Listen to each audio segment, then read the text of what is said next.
शाकंभरी मैया की। शाकंभरी ने मैया ने जैसे देवताओं का ऋषियों का साथ दिया, वैसे हम सब भक्तों का भी साथ देगी। कोई उलहना नहीं, कोई हमारी अर्जी नहीं, जो भी करना है करा लो, आपकी ही मर्जी है।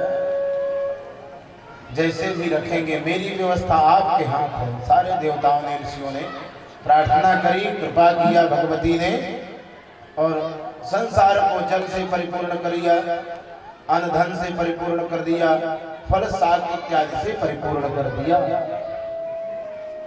एक बार विष्णु भगवान और शिव जी हालाहल नामक दैत्यों से लड़ रहे थे। 60,000 थे। लड़ते लड़ते बहुत सारा समय व्यतीत हो गया। समय व्यतीत होने पर भगवान नारायण और शिव जी ने उन हालाहल नामक दैत्यों का वध कर दिया। मारे जा चुके, वध हो चुका उनका। कश्चित् समये राजन् दैत्या हालाहला विधा, महाकृपा जातस्त्रैलोक्यं तैर्जितं छड़ा। हालाहल नाम के दैत्यों का जब वध किया तो इनको अभिमान हो गया कि हमने दैत्यों को मारा।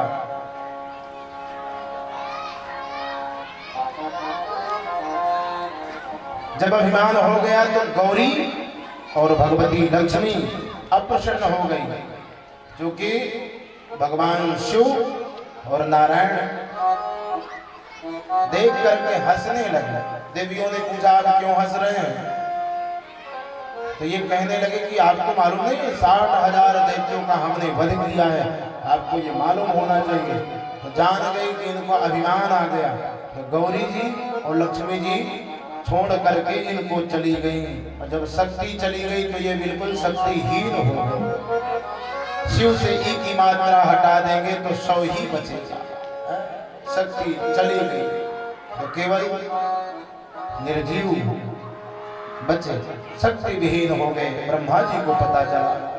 ब्रह्मा जी ने 4 कुमारों को कहा, जाकर के भगवती को प्रसन्न करो। चारों कुमारों ने जाकर के आराधना करी भगवती की। भगवती प्रसन्न हो गई और कहने लगी, इन दोनों ने मेरी शक्ति का अपमान किया है, तभी मैं जाकर के अप्रसन्न हुई। पर चिंता मत करो, विष्णु शक्ति संपन्न हो जाएंगे, शिव जी शक्ति संपन्न हो जाएंगे। समुद्र मंथन से लक्ष्मी जी का प्रागट्य होगा तो विष्णु भगवान शक्ति संपन्न होंगे, और मेरी शक्ति जो गौरी नाम की होगी वो भगवान शिव प्राप्त करेंगे, पुनः वो भी शक्ति से संपन्न हो जाएंगे। ऐसा भगवती ने देवताओं को, कुमारों को आशीर्वाद दिया, अंतर्हित हो गई। बोलिए अम्बे मात की जय। ततस्ते तो वनो देशे हिमाचल तटाश्रया, माया बीज जपासक्ता तपस्येरो समाहितः। हिमालय में जाकर के दुर्वासा ऋषि भुवनेश्वरी की, जम्बू नदेश्वरी की तपस्या करने लगे। तपस्या किया, ऋषियों ने भी प्रार्थना की तो भगवती प्रसन्न हो गई। समुद्र मंथन हुआ, लक्ष्मी जी निकली, विष्णु भगवान को समर्पित किया, शक्ति संपन्न हो गए। और गौरी जी का प्राकट्य कैसे हुआ, कैसे जन्म लिया, गौरी जी ने सुनाने की कृपा करी व्यास जी महाराज। जन्मे जय जी ने पूछा, व्यास जी महाराज सुनाने लगे, हे राजन सुनो। शृणुराजन पुरा वृत्तम सतीदाहस्य कारणम कदाचित् दुर्वासा गतो जम्बू नदेश्वरी। दुर्वासा जी जम्बू नदेश्वरी की तपस्या करके आशीर्वाद लेकर के लौटने लगे। भगवती ने उनको एक माला पहना दी। पहुंच गए दुर्वासा मुनि दक्ष प्रजापति के घर। दक्ष प्रजापति ने प्रणाम किया, संत जी प्रसन्न हो गए। उसी माला को निकाला और दक्ष प्रजापति को पहना दिया, ले आशीर्वाद देता हूं। दक्ष प्रजापति ने उस माला को निकाला नहीं गले से। सायंकाल की बेला बीत गई, अर्धरात्रि की बेला आई। अपनी पत्नी के साथ पशुवत संसर्ग करने लगे, पर माला को नहीं निकाला। भगवती रुष्ट हो गई और कहा कि एक कन्या तो जन्म लेगी, पर बहुत समय तक वो रहेगी नहीं, अग्नि में भस्म हो जाएगी। कालांतर में सती जी का जन्म हुआ। विवाह दक्ष ने भगवान शिव से कर दिया। शिव जी से विवाह हो गया। कुछ समय बीता तो एक दिन दक्ष ने दरबार लगाया। उस दरबार में इंद्र आदि देवता सब पधारे। ब्रह्मा जी भी पधारे, शिव जी भी पधारे, सब खड़े हो गए। जब राजा दक्ष आया दरबार में, पर शिव जी नहीं खड़े हुए, ब्रह्मा जी नहीं खड़े हुए। दक्ष ने देखा कौन मेरे सम्मान में खड़ा हुआ, कौन नहीं खड़ा हुआ। जो दुष्ट व्यक्ति होगा उसकी नजर केवल इसी में जाएगी, किसने मेरा सम्मान किया, किसने नहीं किया। हजारों की संख्या में राजा खड़े हैं सम्मान करने के लिए, पर नजर कहाँ गई दक्ष की? ब्रह्मा जी पर और भगवान शिव पर। शिव जी को अपशब्द बोला, मनोमालिन्य हुआ शिव जी का। भगवान शिव जी चले गए। एक सुंदर यज्ञ किया दक्ष ने, भगवान शिव जी को आमंत्रित नहीं किया, सारे देवताओं को आमंत्रित किया। सती को पता चला, सती ने जाने का प्रयास किया। शिव जी ने रोका, देवी मत जाओ, जाने से कल्याण नहीं होगा, अगर निमंत्रण नहीं है तो मत जाओ। हे प्रभु, आप ही ने कहा था कि पिता के घर और जहां कथा हो रही हो वहां मंदिर में गुरु जी के घर जाने में कोई निमंत्रण की जरूरत नहीं होती है, वैसे भी चले जाना चाहिए। जहां कथा हो वहां भी निमंत्रण की आवश्यकता नहीं होती है। न इंतजार करना चाहिए कि हमको निमंत्रण नहीं मिला, मत जाओ।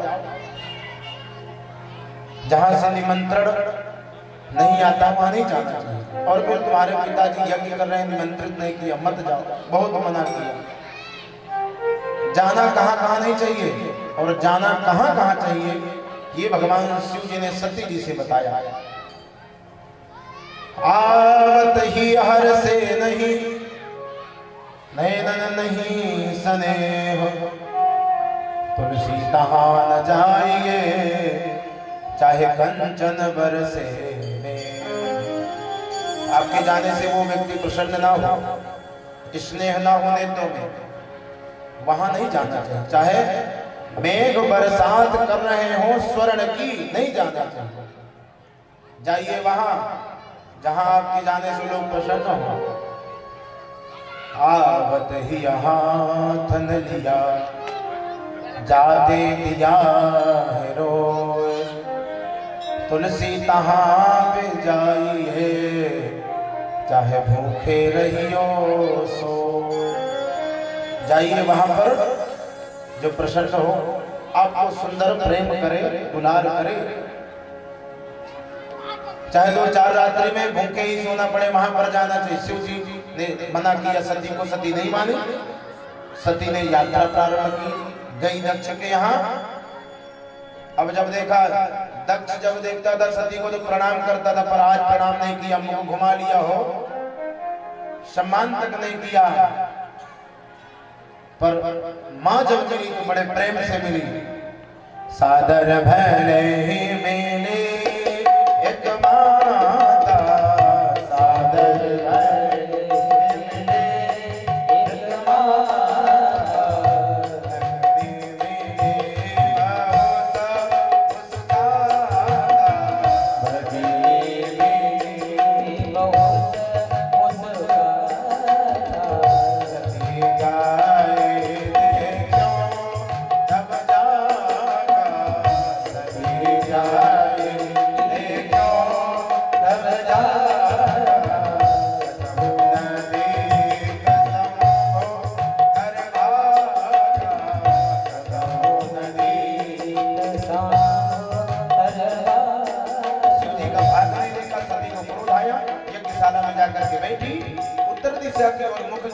शिव जी का स्मरण किया कि हे प्रभु, जब भी मैं जन्म पाऊं तो आपके ही पास रहूं, आपकी पत्नी बनूं।